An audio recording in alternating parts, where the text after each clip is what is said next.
What the f*** happened to Kenny Golladay, and what is he up to now? Now, we all remember him, former Pro Bowler from the Lions, arguably with one of the worst contracts in NFL history, behind Deshaun Watson. But before he was an NFL Pro Bowler, let's take it back to high school, because he grew up in the Chicago area, really didn't focus or love football that much, was much more of a basketball guy, so he didn't get a lot of exposure in high school, i.e. why he ended up at North Dakota. Not North Dakota State, ballers in the FCS, North Dakota, the Fighting Hawks. Shout out to you guys. You got the Kenny Golladay experience for the very first time. But he balled out, so much so that he transferred back to Chicago to Northern Illinois and earned all MAC honors his senior year. Comes the draft. Third round pick. Dude is 6'4", 215, built like the ideal wide receiver one that you want. Drew a lot of comparisons to Alshon Jeffrey, and he played like it in his first couple seasons in Detroit. Led the NFL in touchdowns in 2019. To show you what kind of company he's in, the last 5 players to do that in the league were Jamar this past year, Tyreek the year before. We had Devontae Adams, Cooper Kupp, Devontae Adams again, and Kenny Golladay. So naturally, he became a free agent in 2021, who comes running the New York Giants, saying, we'll give you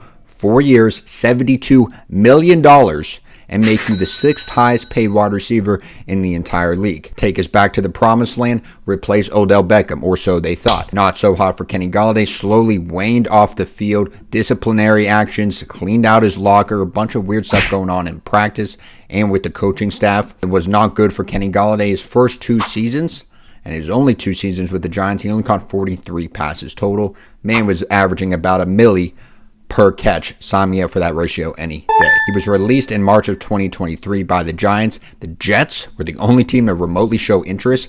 That would have been poetic. So it's been almost 3 years since Golladay stepped on the field. What is he up to now? So he's got money. Go travel. Ends up in France. Ends up in the fashion industry at Fashion Week in Paris. I think Louis Vuitton might sponsor him. He went out there, and guess what? He can afford all their clothing. He's dripped down everything because of the New York Giants.